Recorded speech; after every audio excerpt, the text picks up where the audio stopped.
Selamat sore. Good afternoon.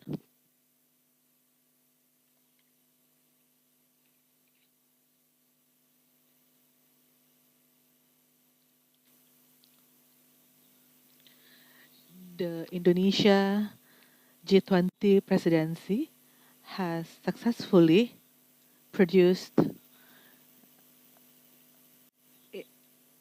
a G20 leaders declaration. The G20 leaders declaration, which initially was doubted by many. The declaration consists of 52 paragraphs, and the most debated paragraph was on the stance on the war in Ukraine. The discussion on this matter was very contentious, and at the end of the day, the leaders of G20 agreed on the content of the declaration, namely condemnation to the war in Ukraine, since it is a violation of territorial integrity. This war has caused massive public suffering and also jeopardizing the global economy that is still vulnerable from the pandemic, which also cause risk for food and energy crisis as well as financial crisis. The G20 discussed about the impact of war to the global economy condition. Some concrete actions and tangible actions were also agreed, including the establishment of pandemic fund, and so far we have raised 1.5 billion US dollars for the pandemic fund, and the establishment and operationalization of Resilient and Sustainability Trust under the IMF in the amount of 81.6 billion US dollars to assist countries suffering from crisis. And also the energy transition mechanism, especially for Indonesia, which has received commitment from JEPT, Just Energy Transition Program, in the amount of 20 billion US dollars. The joint commitment that at least 30% of the world land and 30% of the world sea will be protected by 2030. And also continue our commitment to reduce land degradation by 50% by 2040 voluntarily. I think these concrete and tangible agreements, even though to name a few, because there are actually many other tangible agreements reached in this forum. I think that's all. One from Indonesia and one from international media.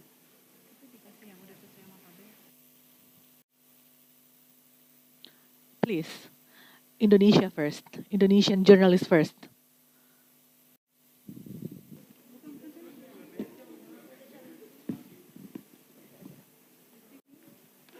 Yeah. Thank you. Thanks, Pak Jokowi. I'm Sweetie from the New York Times. I wanted to ask about the missile strike in Poland. Were you worried that those events in Poland would have derailed your agenda at the G20? Thank you.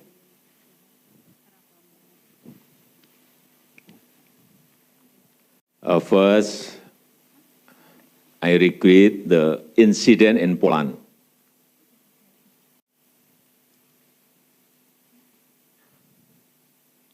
I call all parties to remain calm and refrain from escalating tension.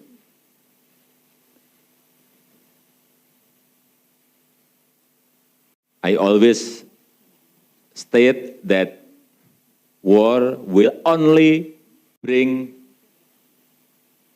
devastation. Therefore, we must stop the war. And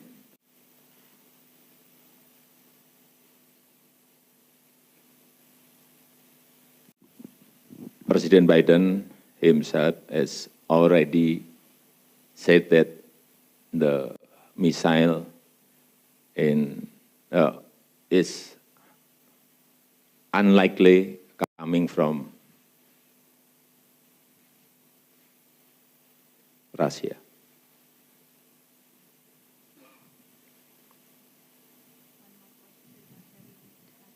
One more question from national media.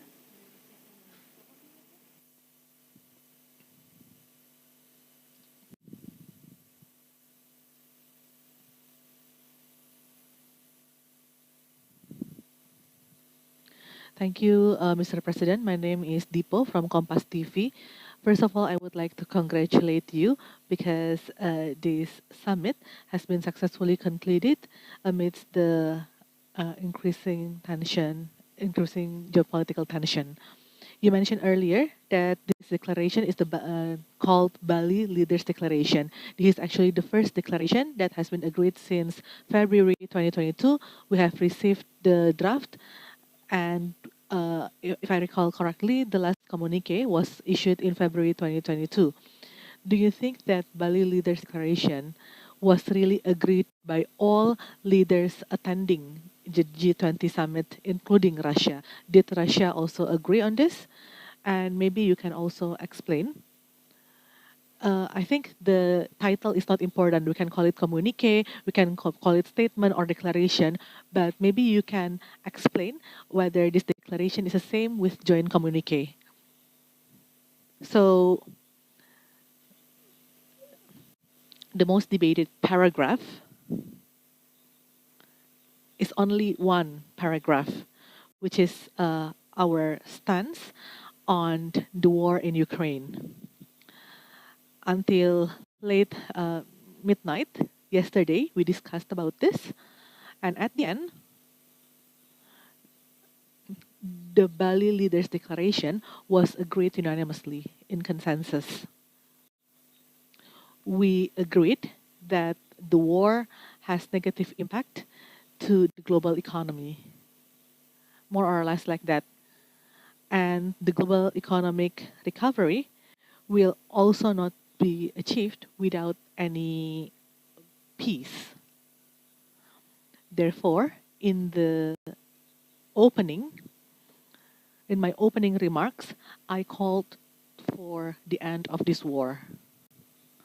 To end this war, aside from the Bali Declaration, the leaders also have agreed on tangible cooperation in the health sector. As I mentioned earlier, we have raised 1.5 billion in pandemic fund, as well as the Just Energy Partnership transition, as well as the digital transformation cooperation. And we also have the Russian representatives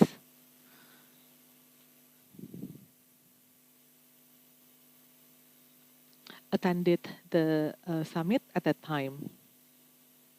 So even though the debate was heated, but everyone has agreed, and the Bali Declaration has been announced. And after this, I would like to ask the ministers to continue with other explanations, but I would like to add that, again, I would like to remind everyone that G20 is an economic forum, a financial forum.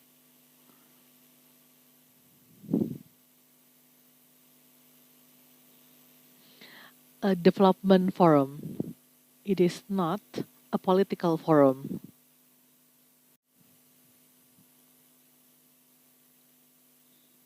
So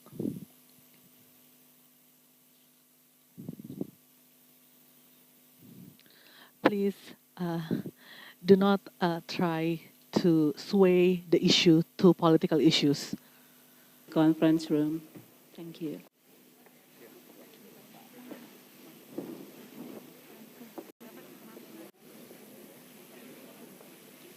Makasih ya, Mbak. Maaf ya kalau kurang.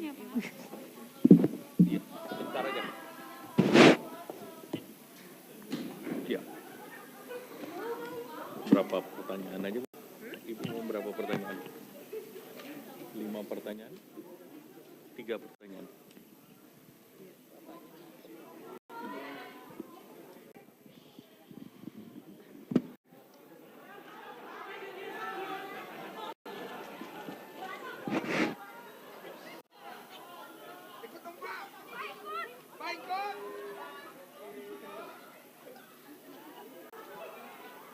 Jangan dorong-dorongan ya, tolong pelan-pelan, pelan-pelan.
Yes, please. Please, the one in front. One. Yeah, please give him or her the microphone. But please be seated first.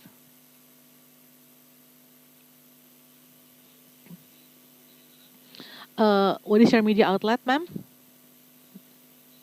UN SDGs. Okay, one from UN SDG, one from BBC, one from CNBC. Oh, not CNBC, CNN. Please.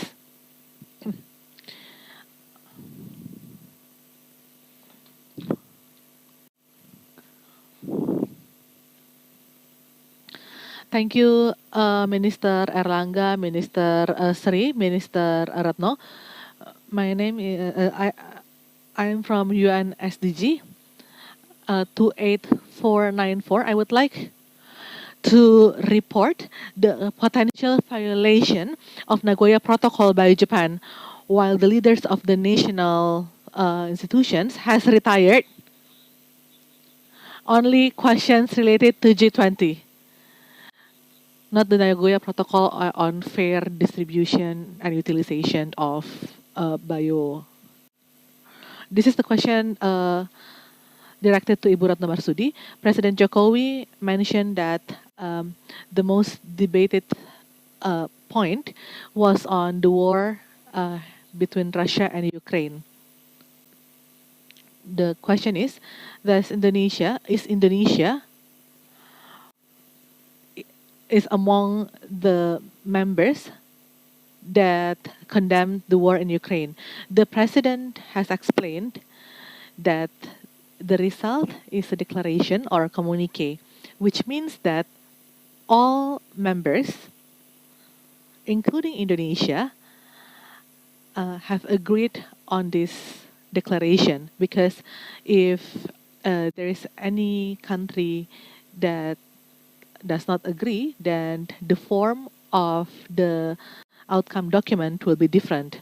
And since we need to unanimously agree on everything, the negotiation, of course, very long. There are several rounds of negotiation, and the last round of negotiation was started on the 10th of November until the 14th of November. And in that negotiation, sometimes the mandate of the negotiators ended. They cannot negotiate anything further, which means that they need to consult someone higher up in the hierarchy. Therefore, from the 10th to the 14th of November, I intensively communicated with other ministers of foreign affairs so that we can agree on a declaration. When it comes to, also we mentioned that the geopolitical paragraph was the one debated the most, but it doesn't mean that other paragraphs were not also being debated. But we are actually in an advantageous position, and we managed to engage everyone one by one. And we also need to be grateful because we have trust from all G20 members to Indonesia. So at the end, we can agree on a declaration. Earlier, the president said that in the beginning, everyone was pessimistic. Nobody was sure or was optimistic that the communique or the declaration can be agreed by all members. This is based on trust. We are deploying our long-standing and long-built diplomacy assets, and we're always trying to bridge any differences, no matter how wide or how deep the differences is. CNN, good afternoon, Ibu Ratno, Pak Erlangga, and Ibu Ani. I have several questions. First, about the leaders' declaration, paragraph 12. I would like to ask this to Ibu Ani and Pak Erlangga. Paragraph 12 was on realizing the commitment in 2019 to lift fuel subsidies.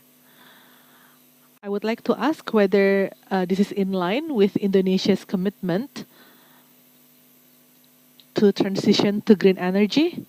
And one question to Ibu Minister Ratno: How is the success of Indonesia G20 presidency will affect our international diplomacy power? So that's actually we agreed to actually lift the fuel subsidy, but the technicalities on how and when will be explained by the Minister of Finance. Paragraph 12 is on the achievement of SDG 7, SDG 7, Goal 7 of the SDG, access to energy, and also eliminating poverty that is stemmed from energy insecurity. But at the same time, energy is also a sector that produces carbon dioxide emissions, one of the biggest sector that produce carbon dioxide emission, including in Indonesia. If we see our NDC, the energy sector is the one that actually produce the most carbon dioxide and also the most hard to achieve in terms of the balance to reduce the emission. But SDG 7 is about how we can close the gap between those who do not have any access to energy or who have access to energy and those who do not have any access to energy. And in this paragraph, we discussed about different measures that should be taken. So, for instance, low emission carbon for energy sector, and among others, we also mentioned about phasing out of fossil fuel and coal. This is actually one of the paragraph that was not easy to achieve because in G20 we have Saudi Arabia and UAE that is rich in fossil fuel. So they ask for a more prudent phasing out and more gradual phasing out. And when we talk about transition to green energy, it is not only a matter of subsidy, but also financing to retire or to decommission coal-fired power plant and also investment for new and renewable energy.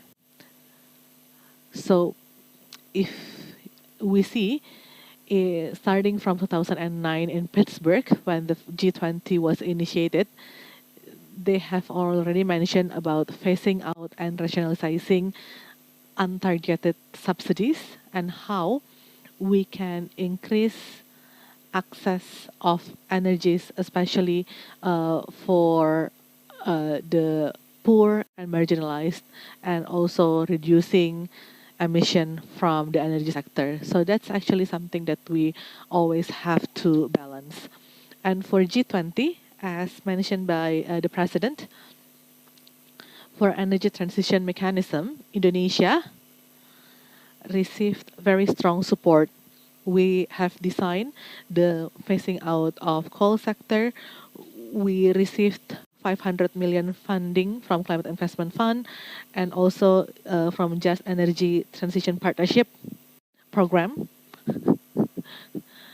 20 billion indicated fund from various sources that can be used and will be dedicated for energy transition. So this is all come in a package.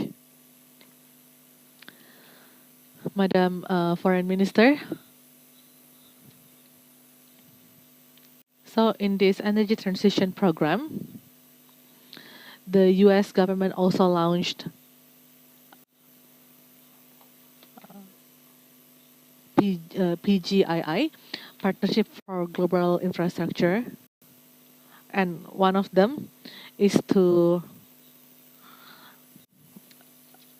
transition to green energy. The total package is $600 billion US, and including in the package is initiative from Japan and JETP, and we have already received 20 billion fund commitment, which will help us to accelerate the decarbonization in Indonesia. So the question was how the world sees our achievement. I think let the world answer this we should not assess or grade ourselves, but from what I see in the beginning, many or almost everyone were pessimistic. Everyone said that, oh, no leaders' declaration will be produced. And in other international fora, in almost all international fora, leaders' declaration were not agreed. But by producing a leaders' declaration that is agreed by all members of G20, this is actually something amazing. We started from differences, but we see that there are some commonalities, there are some issues in which we can cooperate in. So in the beginning of our presidency, and after February, we communicate with all members intensively. We ask them, are we still going to cooperate? And everyone answered yes. So from that small commitment, we try to capitalize on that. We try to use that as leverage, and the result is this declaration.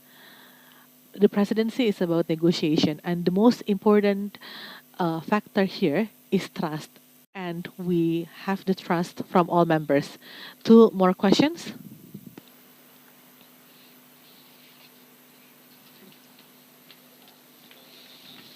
From Katadata and TVRI. And one from China. Katadata.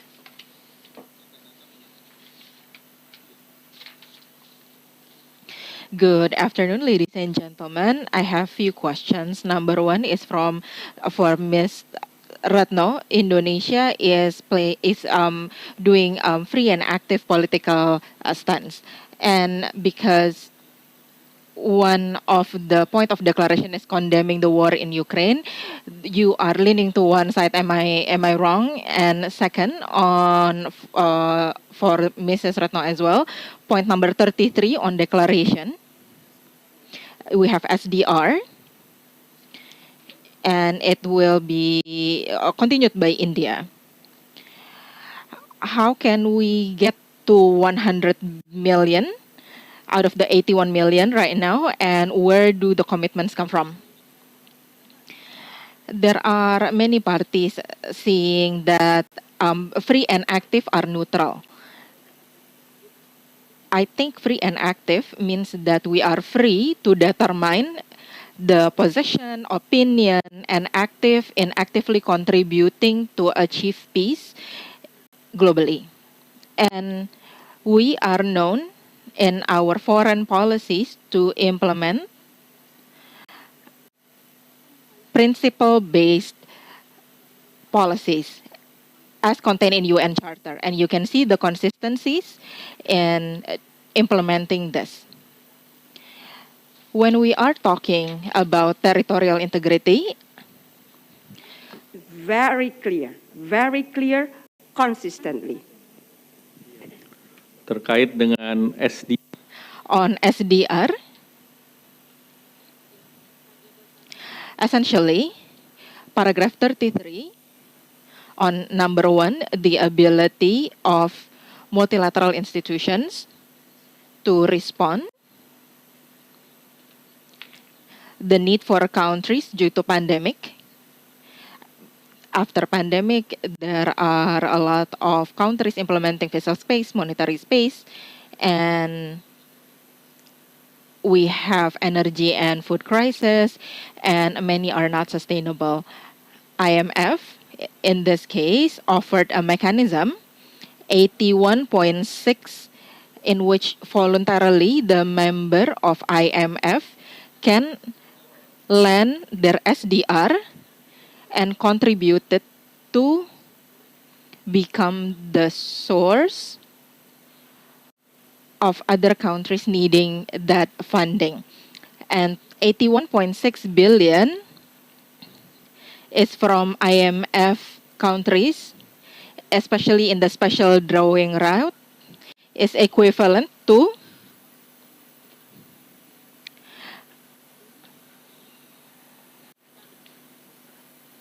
can be lent to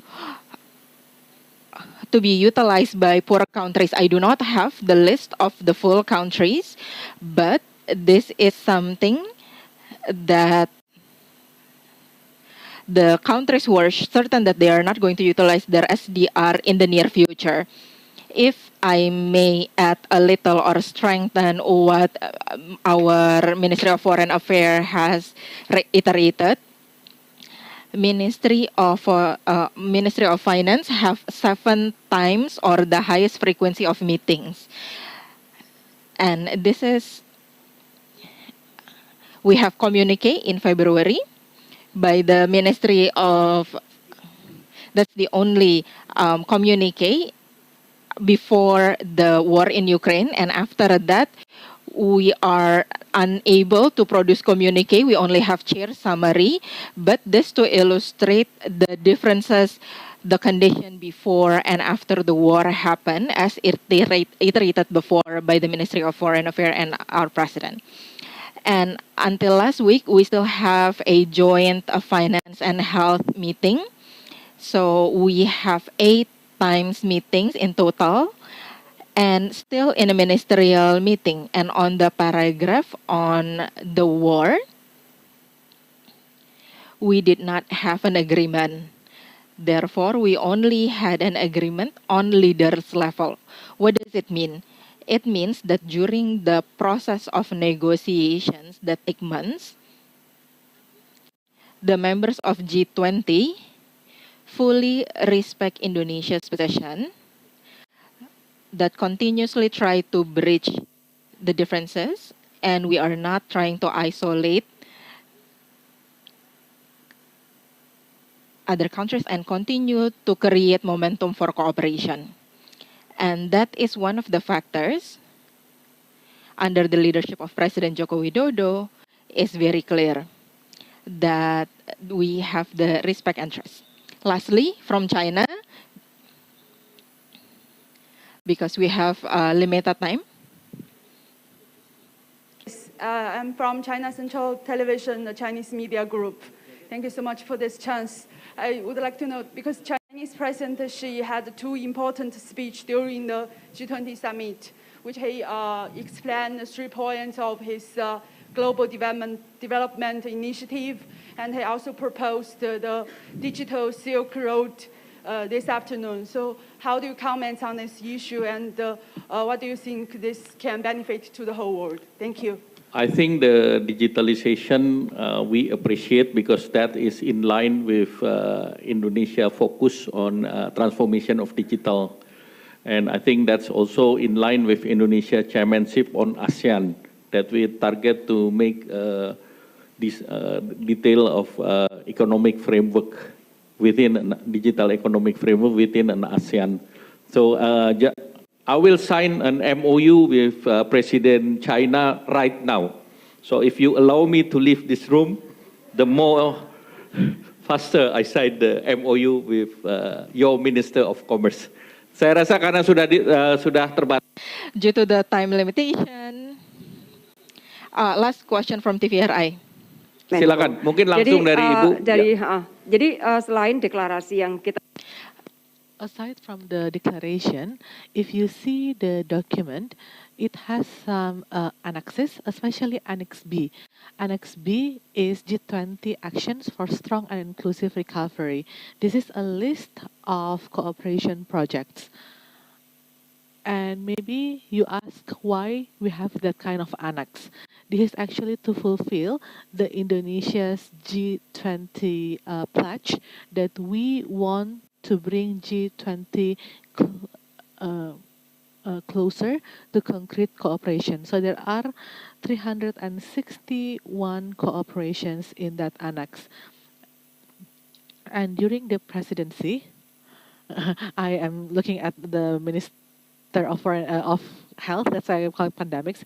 During the presidency, we are also strengthening cooperation, bilateral cooperation with G20 countries in 3 priority sectors, and we have 140 cooperation programs.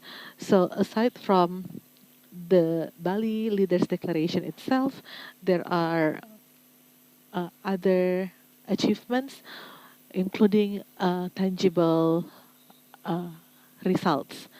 So there are two baskets. The first basket is trilateral, 115 projects in health sector, 34 in digital, and 35 in energy transition, and 111 in other sectors. In basket one, that includes carbon capture. TVRI, okay, we'll talk to you later in the next section.